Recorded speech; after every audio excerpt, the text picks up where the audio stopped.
think a few of you mentioned career shifts and change. So what's your winning formula for a career shift or change? Let's start with Sara. Sorry, missed my mute button. I think I have a couple tricks that I use when I'm normally shifting roles or companies. I think just first off, it's not rocket science, but go humble into the situation. Like obviously you've been hired because you have a certain set of skills, but also don't expect to run your full playbook onto your new role, and be open to hearing how that new team operates, what their unique challenges are. And then I think second, it's like find an ally on that team or in that new company early on. Find someone who's been there for a long time, who knows where all the bodies are buried, and that you can really use to ask some of the stupid questions you might not, want to ask in front of a big group when you're starting out. I think it's really critical to make those connections as quickly as you can. Thank you. Courtney, what about you? I mean, definitely echo what Sara shared is something I've experienced myself. But I think for me, really diving into the learning aspect of joining something new. I mean, I'm only a year into 500 startups as an example. And I think for me, it's also accepting that there's a period of time where you're not going to know, even the basics of what you should. So being open to just asking the really basic questions, I feel like has been a key component to when I've been successful, is just being open to asking, getting that feedback from people early on, trying to get a handle on the culture, which I think is just equally as important to the technical skills or knowledge related to the business. And I think also just knowing up front, there's going to be that period of transition, and giving yourself that 6 months or that year to handle feelings of discomfort or anxiety as you want to know things faster. I think kind of accepting that up front can help to ease a lot of the uncertainty. Awesome, thank you for that. Emilia, I know that was also a very tough decision for you to come join Copper. So do you mind sharing your winning formula? Yeah, absolutely. You know what? I think the winning formula is different for everyone in a different circumstance. I think it's being honest with yourself of what are you really good at and what do you struggle with, and being okay with reaching out to people and asking for help. Sweeping something under the rug will not actually help you. It will eventually surface. So if you're struggling with something, bringing it to light sooner rather than later, and making sure you surround yourself with a team that will complement where you may not be strong, because after all, you can't do everything alone. So you have to surround yourself with people that will support you and work alongside with you. I think that's incredibly important, instead of thinking that you know it all or that you can do it on your own. Yeah, thank you so much for sharing that. I think a lot of that contributes to the uncertainty and the fear of uncertainty. So I guess the next question is a perfect transition. What are your top 3 recommendations of dealing with uncertainty? Let's start with Nina, since you've definitely shared the huge experience you've had. So what were your recommendations for that? Uncertainty is everywhere, right? If we're really honest with ourselves, and if you're in a situation where you're not somewhat fearful, you're probably not growing. So I think I love a world of uncertainty, because that means that I have the opportunity to either put structure around it or learn something new. If I think about what my 3 recommendations are, we talked a little bit about the humility. I think Sara said that really well. And what you don't know, I think it's really fascinating that the same letters are used in the word listen as in silent. And so it's really important that you listen to people around you and really listen, not be preconceiving that. I think the other thing is to have a lot of belief in yourself. If you don't know yourself, if you don't believe in yourself, no one else is going to. How are they going to be inspired to give you that next opportunity or that next chance? So quite honestly, if you're looking for everyone else to give you that chance, you need to build up yourself. So I equate that to, I was in a hospital bed in ICU, told I'm never going to walk again. And I didn't believe that that was the diagnosis I was going to take. So how do you get yourself in a different mindset to go through that. And that's uncertainty. And I think the third thing people lent to that or mentioned that is around asking for help. And let other people help you navigate. Oftentimes as professionals, we look at the things that we're weak in and we say, gosh, we're weak over here. I need to focus here. Actually, I recommend you focus on your strengths and then you find other people that are strong in the areas that you're weak and have them lend a hand or help balance you out. And that to me helps me navigate a lot of the uncertainty because I don't have to depend on myself to have the best answer for an area that I might not know. I can look to peers, I can look to friends, I can look to experts to fill that in. Awesome, thank you so much. Julie, over to you. What are your top 3 recommendations for uncertainty, dealing with it? I mean, I think they're very similar to the themes that Nina talked about. You know, I have been in a year of transition myself, having made the very difficult decision to leave Salesforce to take this new opportunity. I think the first thing I really had to do is sort of reframe what good looks like in an uncertain world and sort of give myself permission that things might look very different. I came from a world where I understood how everything worked. I understood what my output would be, what the results would be. And I moved into a world where everything was different. And I realized it was grappling with the uncertainty that was almost the hardest part of that, is what is success going to look like here and how am I going to get it? So I had to let go a lot of that because focusing on that anxiety is actually counterproductive to what you need to get done. I think the second theme, I think Nina hit on this definitely, is just asking for help. For me, that took a lot of different forms. And, you know, I actually think one of my biggest life lessons in the way I've grown as an adult is learning how to ask for help, which was something I sort of didn't do a lot when I was younger. But, you know, both internally, absolutely finding people who can help you understand things or lean into strengths you have. But I also really pushed myself to go out and get help, you know, from people outside the walls of my new company. I had a lot of catch-ups with Sara, Varni, who had gone through a very similar transition that I had and asked for a lot of advice. I probably had 5 weeks of org chart comparison one-on-ones with every marketer I knew in and out of technology. So asking for help and not being humble about that. And then I think the third is to just, and it maybe goes a little bit to reframing, but the other side of it is to just, in a world of uncertainty and a world of change, and I think this actually applies to our current situation too, is to focus on the good. Like, what is working? What do you understand? What impact have you had? And I think at anything that's going on, you can look at it. I still haven't figured this out. I don't know what's going to happen with this. Or you can look at these changes I've made, look at these things I've done. And it's sort of reframing your brain. And it's almost like the practicing of gratitude in the world, bringing that to uncertainty. What do I know? What have I achieved? What are my truths? What am I good at? I think that can help you counteract the things that uncertainty can bring up for us. Thank you for that. Actually, I'm going to take you up on that advice because I'm an overachiever, so nothing is good enough ever when something's completed. But I 100% agree with you. We need to celebrate our wins and we need to understand what we're good at. So thank you for sharing that. Leah, what about you? What are the top 3 recommendations? Well, echoing, I think, a little bit what's been said, asking for advice, I think, is incredibly important. Relying on your network is incredibly important. But I think also having a belief that this too shall pass. You know, we have been through so many times of uncertainty in our personal lives and our careers. And if you're able to know that you will get through this period of uncertainty, you sort of see the light at the end of the tunnel, and it motivates you just to keep on going.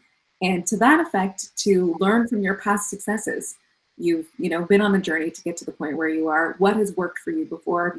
Maybe you can take those messages, adapt them to your current situation, and keep moving through. So that's what I would add to what's been said already. Awesome, thank you. I think this is a great transition into dealing with uncertainty, but also knowing your personal value and negotiation. So many of you had career changes, and obviously that comes with a negotiation of what you're worth.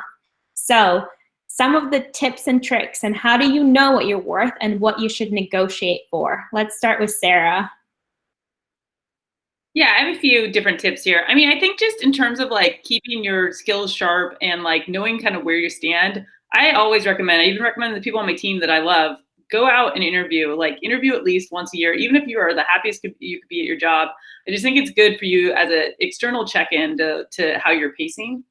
And then when it comes to, you know, negotiation on offers or comp, whatever it is, I think it's, you know, it's, if you've been in a company for a long time, you lose a lot of visibility into what the market's doing. And so I think it's really important to build a network of friends that you've known either, you know, previous to the company you're at or after, and, you know, really keep in contact with them just to like have your finger on the pulse for what the going rate is for roles like yours. And it's weird. Pay is something that people, you know, still don't talk very openly about, but I think you've got to have your, you know, trusted network of friends that you can kind of, you know, bounce ideas off of. But, you know, I definitely, less focus on the pay. I really do recommend getting out there and just interviewing, seeing what, you know, the response is to, you know, what your profile is. And if you don't, you know, it doesn't mean you have to go to final rounds for all these things, but you ask the panel, like, be direct, say, hey, why wouldn't I be a candidate for this role? Or, you know, what is a match for what you're looking for? And I think you'll be able to figure out where you need to strengthen your skills. Awesome, thank you. What about you, Emilia? What are some recommendations for personal value negotiation? Yeah, so I've been a consultant for the past 2 years and coached predominantly women. And a lot of the conversations I had with the people I was coaching were around negotiating. And I think someone alluded to this earlier. You have to believe in yourself and what you're worth, and you need to come to the table prepared. I've managed many people in my career, and the ones that have succeeded even early, maybe just a few months in their role, have come to me and put together a really well thought out plan as to why they deserved a raise or why they wanted to move into a different role that was better suited for what they were passionate about. So that means, one, really coming to the table prepared with your research, and two, believing in yourself. I think it's really important. And what Sara said about interviewing is so important. If you are not keeping your skills sharp and something like COVID happens, for example, and suddenly you're out of a job, you're starting from scratch. Whereas if you hold yourself accountable to keeping your resume up to date, your interview skills up to date, and your confidence, that means being comfortable, being uncomfortable, because every time you start a new job, Olga and I are probably going through it together. It's hard. It is so hard. You start wondering a lot of different things, and you want to be really confident going into those roles. So I would encourage you to start with looking at what are you really good at, and believing in yourself going into those conversations. Otherwise, the negotiation becomes much harder. Thank you so much. Nina, any additional thoughts to this? Well, very well articulated by the other women. I would say the only thing I would add is in a negotiation, a lot of times we tend to focus just on the comp, right? Straight what you're being paid, or pay plus bonus. And there are so many other levers that make it really interesting. Location, flexibility, things like your external title versus an internal title, things like vacation, stock. There are lots of different things that when you're negotiating about landing somewhere that really have a high impact on your health, your well-being, and your overall satisfaction for the longer term. I think the second piece of advice that I would give is sometimes, not all the time, but sometimes as women, we sometimes have a tendency to not fight as aggressively about our self-worth. And so a trick that was shared with me, and many of you guys have probably heard, is think about negotiating on behalf of your family or on your children or your spouse or whomever it is, and that you are bringing other people to the table that you're negotiating with or for, and that somehow maybe takes it away from maybe those tendencies where we might feel like maybe we're being a little bit selfish, or we might be more flexible, and those are things that really have a concrete impact. Awesome. Thank you so much for sharing. All right, over to a fun question. If you had a superhero power, now I can't speak, what would it be and why? Let's start with Courtney. Oh, I think I would definitely have to choose time travel. Maybe I've watched too much of The Crown and all of the great historical dramas lately on Netflix. But yeah, I'd just love to see how other people lived in the past and maybe in the future. So it'd be time travel for me.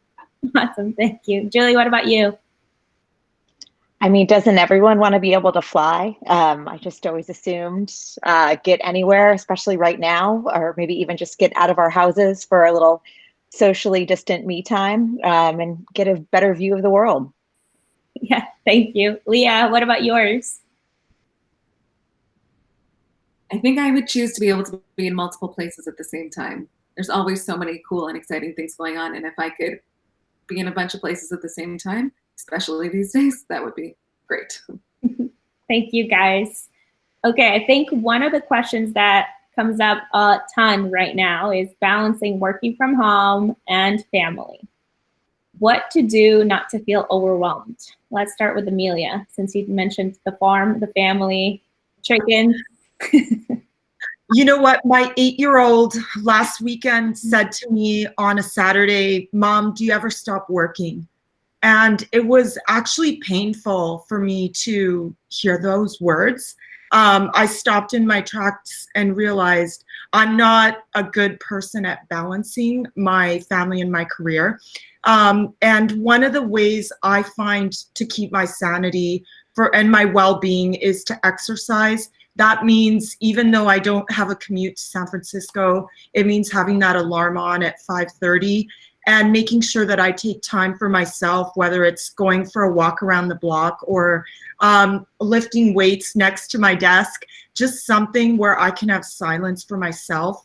And then the other thing I've started doing is putting dates with my children. And so that means making sure that we go for bike rides or just doing small things that they think is the best thing ever. But for me, I have to make a mental and actually have it on my calendar. I have to put it on my calendar for it to make it happen. So I'd encourage all of you to block that time off. And that might mean getting up extra early, or I'm ready for bed by 9, but it might mean staying up a little bit later, just so that you can do some of those small things that will have a big impact on your families or whatever's important to you.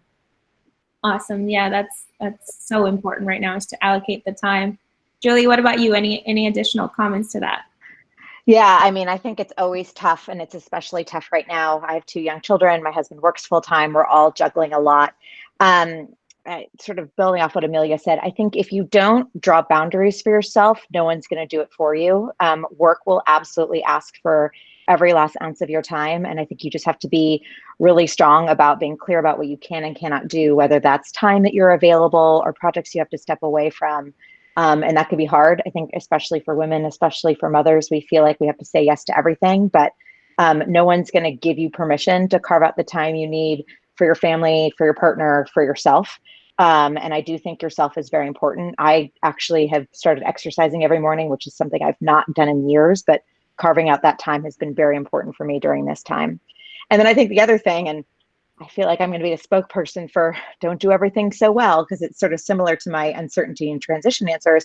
You also have to give yourself permission that it's not going to look maybe the way you want it to look. Like, my kid is not completing every homeschool assignment. There is a lot more screen time. Dessert is a lot more frequent. It's, I'm not having the Instagram, I don't have a sourdough starter, and my 5-year-old has not learned to ride a bike yet.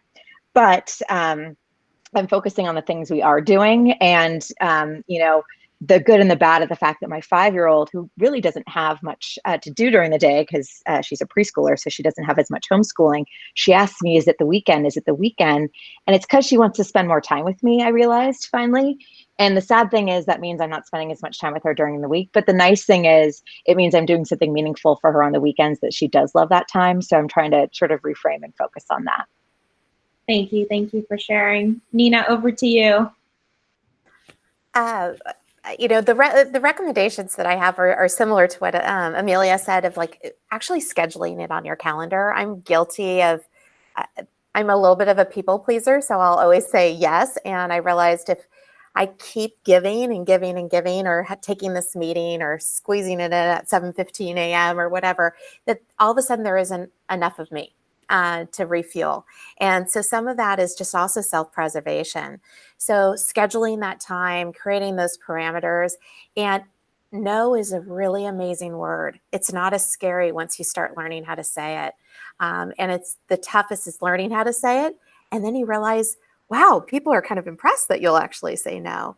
I also recommend that we're all modeling the behaviors. So especially like if you're in a manager role or it's your first time managing a team, people are looking to you to set the example. So you have to live your words. Telling people it's okay to take time off or take vacation is different than you doing it and really closing the laptop and stepping away. And it's not that those things aren't coming to bite you and ask for your input, but it's so, so important that we actually live and model the behavior that we're trying to give our teams permission or other people permission to do. Thank you. Thank you so much for sharing that. Quick reminder, we're on to the last question. So if you want to ask the panel the question, please submit it on Slido with the code. I know we had a few come in recently, and make sure to go to Slido to vote for the question that you want to ask. Okay, so I think we kind of covered this in a little bit, mentions of having a network, but the way we're looking at this is mentors. How important are they, and how do you create your support bench? Let's start with Courtney. Yeah, I think mentors have played a huge role in my life. And I think the way that I've thought about mentors over time has definitely evolved. I think when I was a little bit newer in my career, I kind of saw mentor, like having a mentor is a one size fits all type. There's one person that you'll be their mentee and you'll be their mentor. But now I think about it just in terms of, I think it's great to have more of like an advisor or an advisory type committee almost, right? So maybe there's somebody who's at the same career stage and at the same field, that you're in. Maybe you have someone who is significantly ahead of you in terms of your career advancements and where you'd like to be. I think that's really important too. So you have somebody to keep talking about how to plan for your future career as well. And then I also think you can have, mentors for specific skill sets. I have friends who are great at negotiating, and I have friends who are great at work-life balance, as an example, but not everybody has every one of those things. So I think just having a really flexible approach to mentorship is really helpful. Awesome. Thank you so much for sharing. I actually think one of my mentors, who was the toughest critic of my career, is on this call. And he actually is the guy who requested this panel for all the young professionals. He's the head of sales at Monday. So quick shout out to Jameson. He's the guy who I call anytime I have any negotiation questions, any uncertainties in my career, and he's been that person that I go to. So he's the reason why we're all here. So I can't have everyone applaud for you, but thank you for pulling this together. Over to you. Oh, you can speak. Okay, say something. I love you. we love you too, Jameson. All of Monday and Copper. Thank you so much for pushing me to get this done in such a busy schedule, and to our speakers. But Sara, over to you. Mentors, how important are they?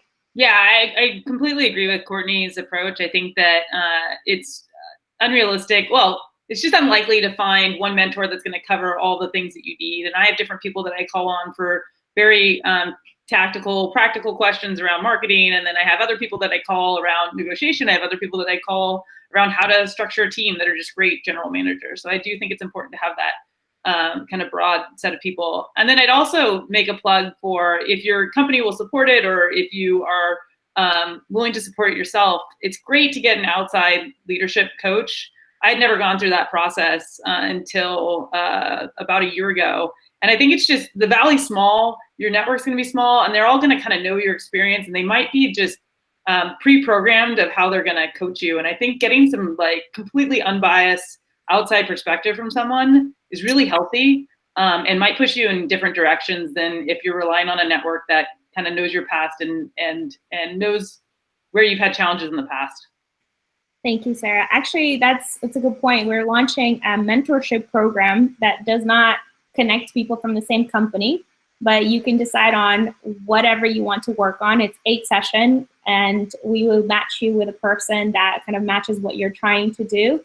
And you get 1 hour session with that person for 8 sessions. So I will share those details. This is something brand new that we're launching through the network. And I think it's a huge opportunity for young professionals to take advantage of it. So it's not something you fear to ask with people that you work with, because there's different perception if you're asking about career change or any other advice. So I'd love to share that with you guys after. Let's see, Leah, what do you think? My top thing was going to be around diversification. We went through an exercise recently and we're asked to list the mentors you've had in your career, and then in the next exercise to look at how similar they were. And people were overwhelmed by how similar their mentors are, either in professional status or in stage of their career, or even in, you know, gender and that kind of thing. So I totally echo what you were saying about diversification. Also with mentors, I think it's just important to maintain that throughout your career. You can always be learning, whether it's from somebody more experienced than you or even less, to really keep your eyes open in both directions and just be open to learning and experiencing new ways has been tremendously impactful for me. Thank you so much. Okay, let's switch over to some of the top questions we've gotten. Oh, thank you all for loading. Awesome. Okay. The first question and most requested one is, what do you do to promote yourself from a VP to a C-level role? From your perspective, what's the real gap there? And what's the leap that one needs to take? So it's 3 questions in one. Let's start with Nina. So I think the difference is a number of things, right? One is from managing to leading a business and having people believe in your strategy and in your spirit. Oftentimes I say the most important thing I can do is spend about 80% of my time on the people, not necessarily the topics, but the people, because it's the people that and the relationships you build and the insights that you have that help to lift and help to give you the insights and the perspectives that take you from sort of a line of business into being able to look across the business.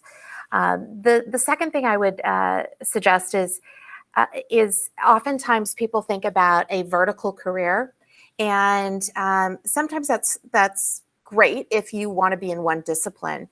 But in my career, what I found is it's also really helpful to make lateral moves, to go from HR, recruiting, into marketing, into business development, into sales operations. I've done all of those different things. And it's amazing how at this point in my life, it serves me at a different level, that I'm able to understand and go deep and respect the people in the systems team, just like I am able to go deep and have a conversation with someone in marketing or in sales around revenue. So those are the types of things, not to be afraid to go horizontally, because that's actually the power. All of a sudden it will culminate, and that's when you pop.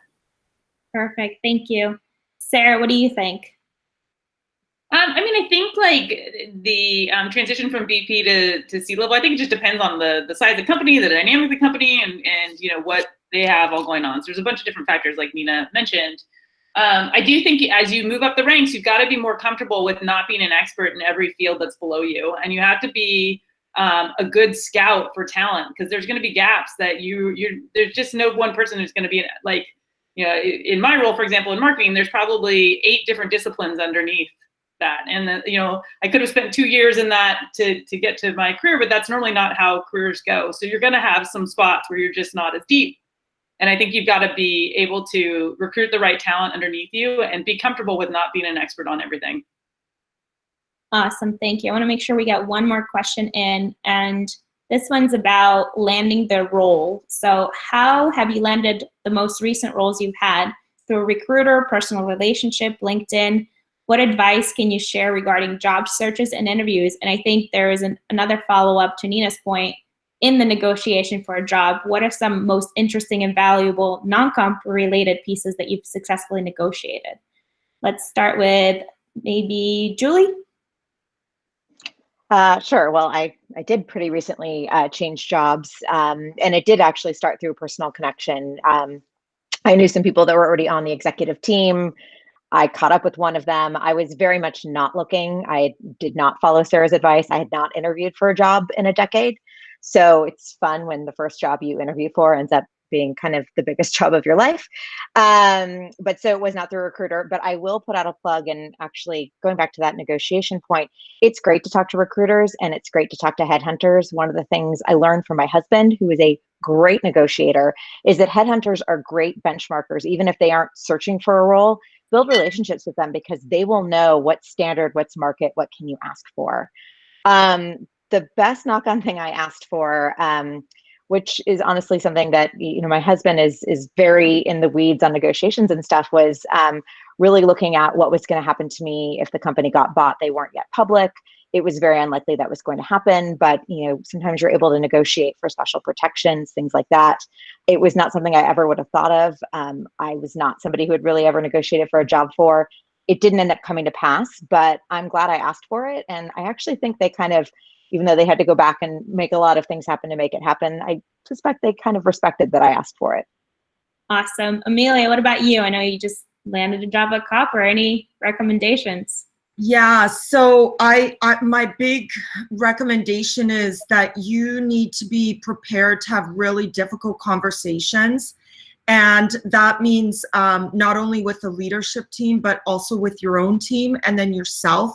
So being able to ask, why do you want to have this role? And what kind of impact are you going to have on the organization? A lot of people think they need to go this way up a corporate ladder. But then once they get there, they realize that this actually isn't what I'm really passionate about. What am I doing here? I actually don't like dealing with people or leading them, or this is the wrong role for me. So really thinking about, why do you want to be in this role before you accept it? Because the worst thing you want to do is feel like, oh no, I picked the wrong job. I'm not doing a good job. But just being able to accept that the beginning especially is going to be hard, and there's going to be a lot of expectations of you in that role. I think that's really, really important before you take on these kind of roles, is really walking through the why behind it. Awesome. Well, we're at time. I know everyone has meetings and we'll be starting to drop off. I just want to say again, thank you to our panelists for joining. Thank you for attendees for taking the time. And make sure to donate to No Kid Hungry. I'll share the link right after the call. And again, we have special offers, which provides nutrition plan and some tips and tricks for workouts. And I know a lot of you are taking advantage of that at home. So we'll be sharing that after. Again, thank you so much. And thank you to our panelists. Have a great one, everybody. Thanks. Thank you. It was terrific. Thank you.